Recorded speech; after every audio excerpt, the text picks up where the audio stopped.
do have the honor of presenting and introducing Under the Shields, which I've seen in Broadway at the Hadestown, and it's been fabulous.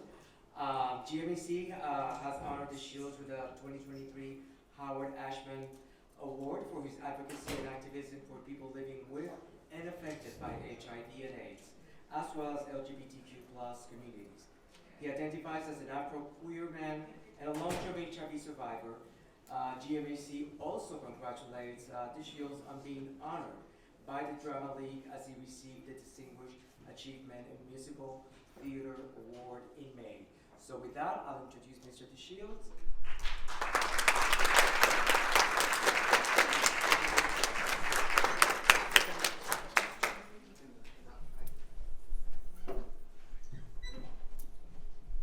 Good afternoon, my siblings. Good afternoon! See, now we understand. Regardless of who we are, where we're coming from, where we're headed, we know that we are brethren. Right? That's right. Right. Okay. So how is everybody? Good. Outstanding. Outstanding. Are we all self-identifying as survivors of HIV? Every one of us? Not all. No, not all of us. But each of us is just you. But each of us is identifying as a survivor of something. Right? What you got? 32 years. Of what? Okay, I got you beat, 45. Yay!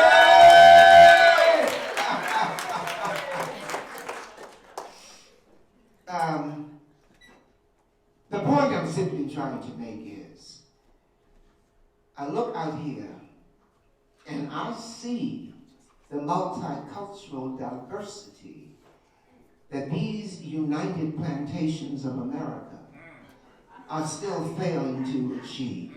Come on, are we here to tell the truth? Yes. Thank you. So, we have not only survived HIV, AIDS, we have survived racism. Hello? We have survived homophobia. We have survived ageism, lookism, colorism, misogynism, and some, what? Oh, so yeah. And what were you going to say, brother, in the back? Yeah. You got the ism I missed? Oh, okay.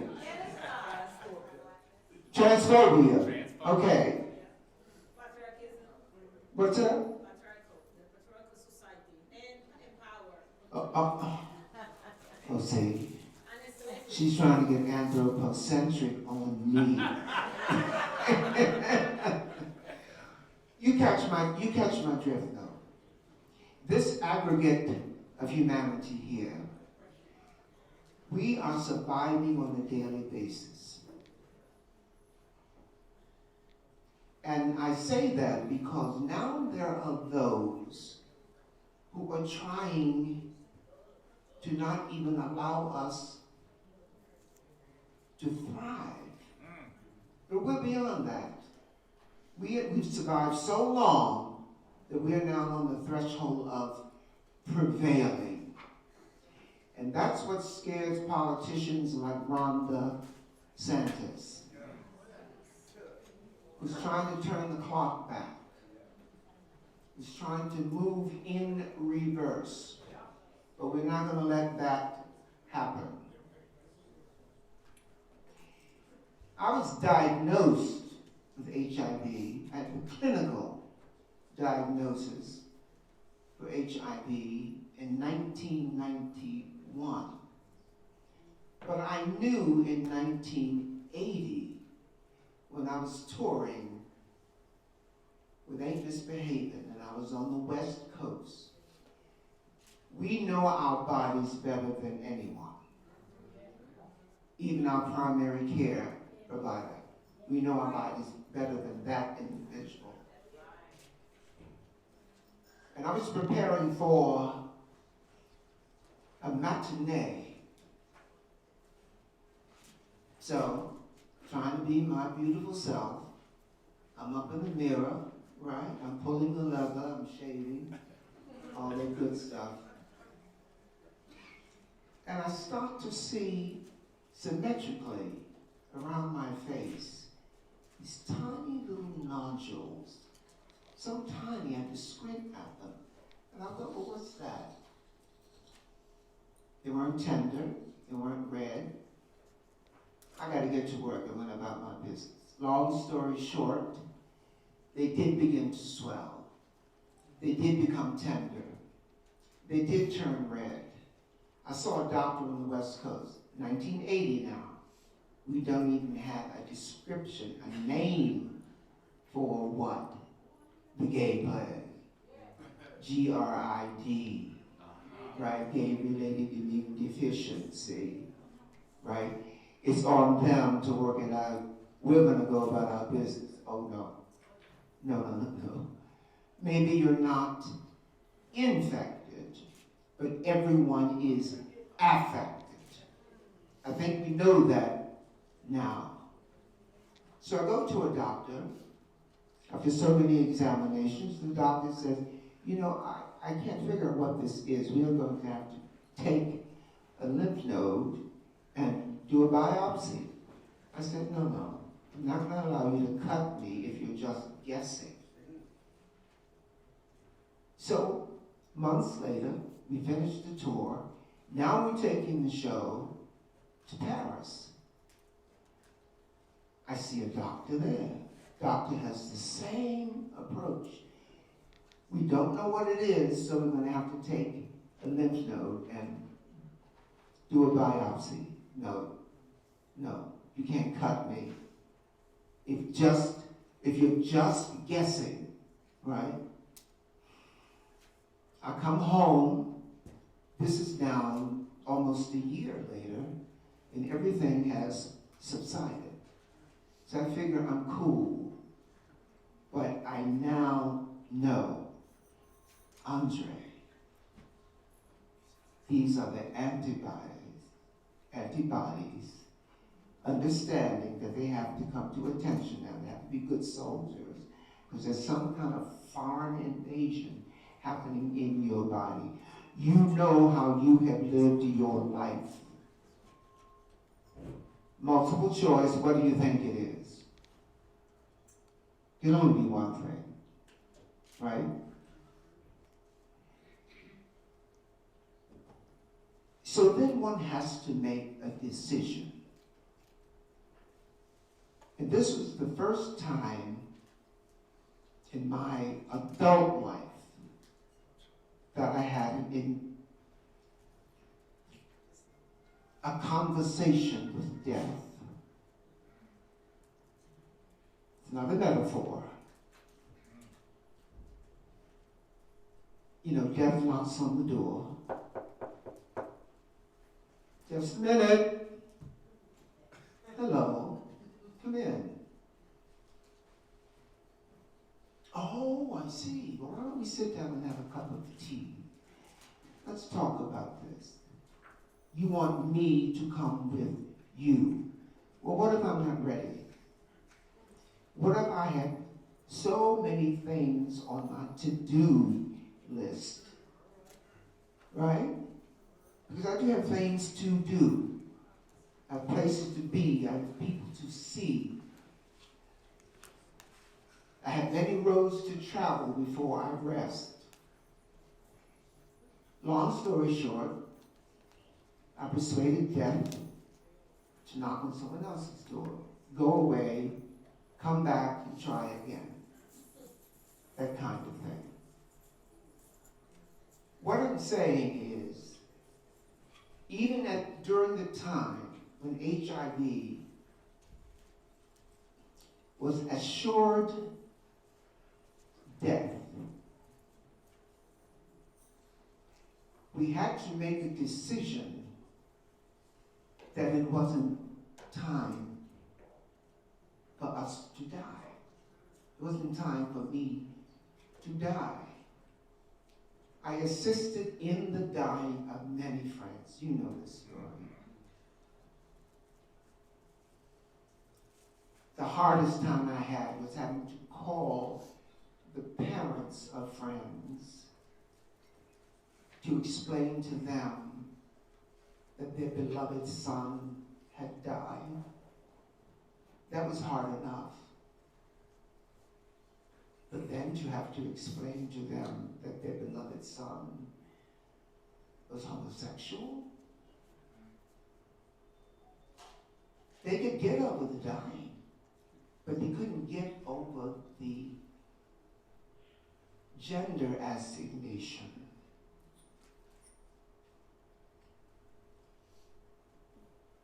That's when I added to my list of things to do, to be of service to those people, I won't say who are still living under a rock, but who are not quite awake to what was going on then, and certainly not woke to what is going on now. My life partner of 17 years died in 1992. And during the last 4 years of his life, I became his nurse. And he, like many of our friends prior to his death, asked one soul-shattering question: why me? And I said to him, I don't know why you, but here's my promise. I am not going to die until I found out the answer to that question. So here I am at 77. Right? Living as gorgeous as I want to be.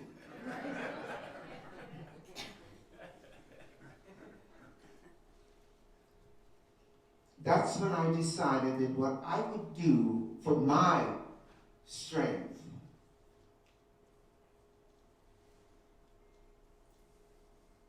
is to solve what I call the Methuselah Code. Now, we all know that there's a story that the oldest person that ever lived was Methuselah, 969 years. I believe it because that's a palindrome, right? Palindrome, everybody? Yeah. 969, 969. It's got to be the truth. If one person can do it, I can do it. So I'm now working on breaking the Methuselah Code because I need that much time to find the answer to why me, not I, but why of all the people who die from HIV or die from anything when they think it's premature, when they ask why me, you need a lot of time, a lot of living, a lot of maturation, a lot of experimentation to even get close to an answer. And I figured 969 years would be just the right amount of time. So I want you to encourage me. Don't laugh at me. Laugh with me. Yeah. And when I have the answer, I'm going to get a Nobel Prize.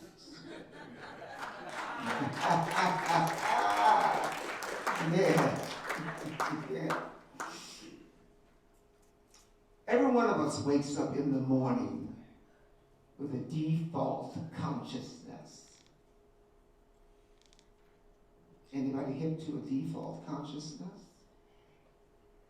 That's how you feel when you think, oh fuck, I gotta get out of bed, right? Just another 5 minutes. And most people that I have encountered adjust that default consciousness with a cup of coffee. I do not drink coffee, but I do have ways of adjusting my default consciousness. Hold that in abeyance for just a moment, because I just realized that we have survived another great event, and that is the pandemic. Okay? Now, back to the point at hand.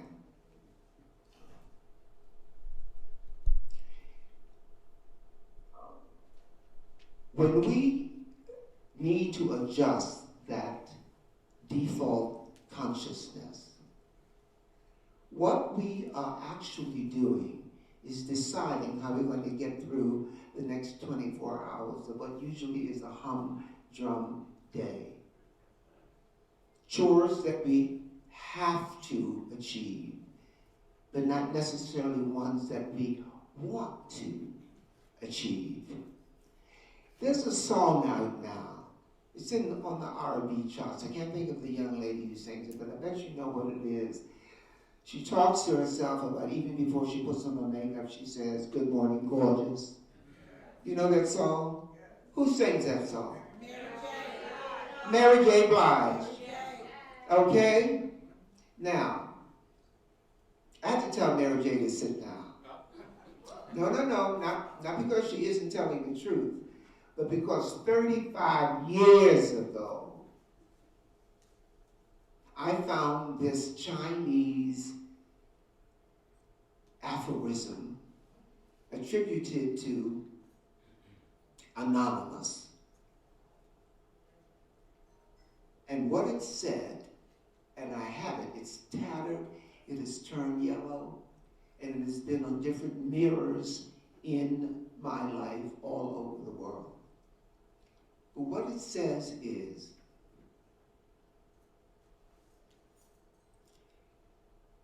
you are beautiful. You are gorgeous. And every morning, I want you to come to this mirror and say to the person looking at you,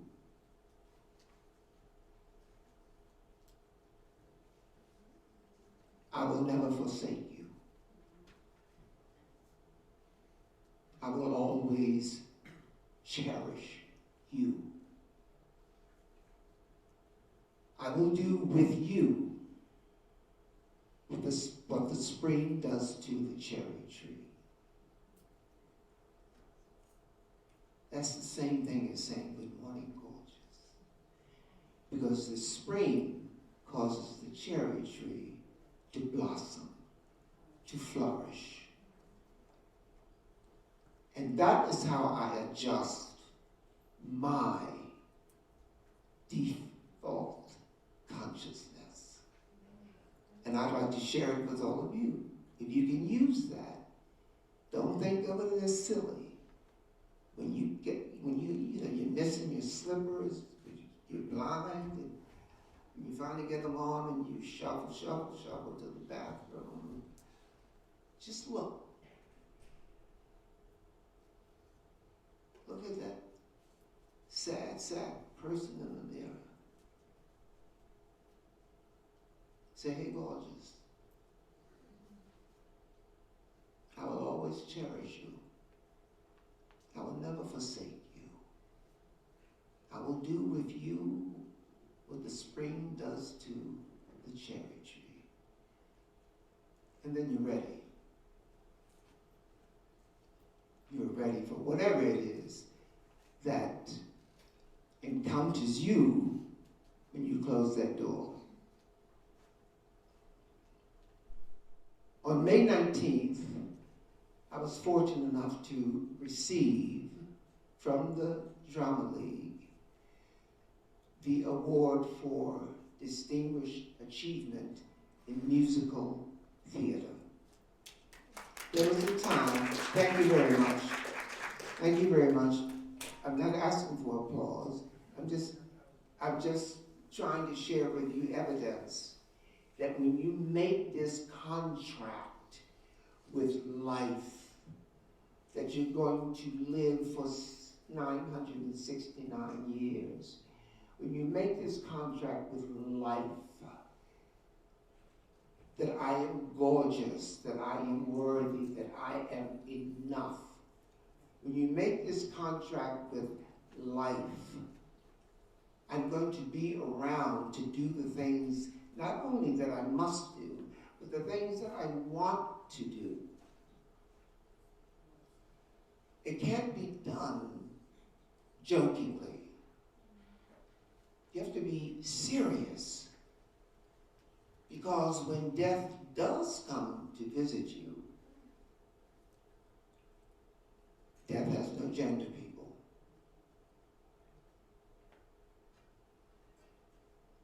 But death is smart. Death has an intellect. Death has emotions. Death has a heart. Death has a spine. Death has a reason and a rationale. You have to be able to match death for every move it makes. Otherwise, you're gone before your time. I don't believe in that. No one is gone before that individual's time.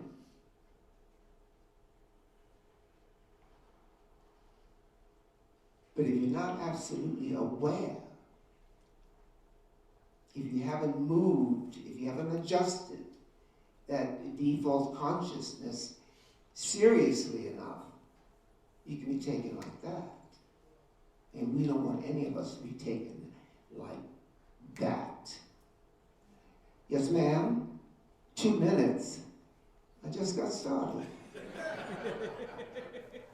Okay, what am I going to do with 2 minutes? Is this my water? Did I bring this up here? Give me 5 seconds.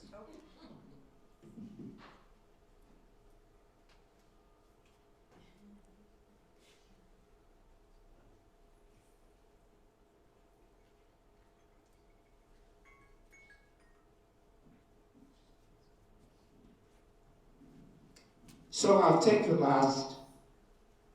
final 2 minutes and ask you to make this covenant with me.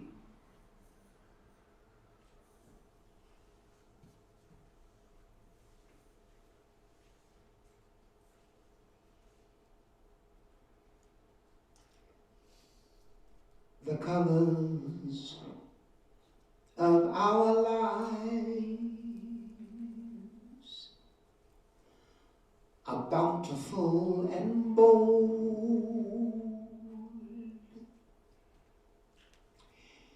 The purple glow of indigo, the gleam of green and gold,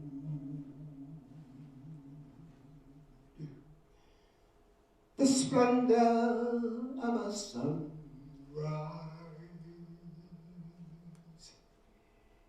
the dazzle of a flame,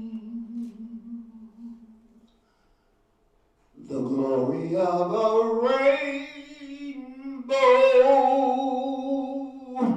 We'll put them all to shame.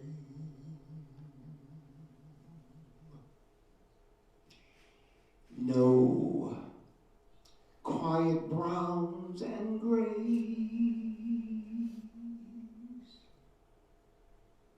We'll take our days instead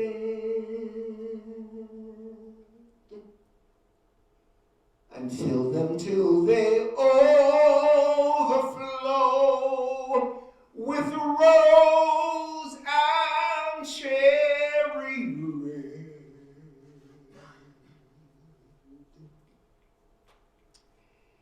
And should this sunlit world, like today, grow dark one day,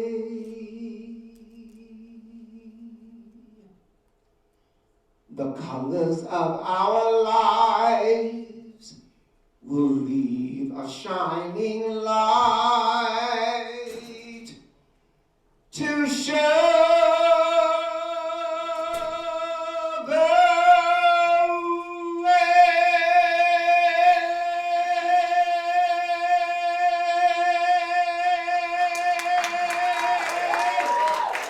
That's our covenant. That's our agreement. That's what we're going to do.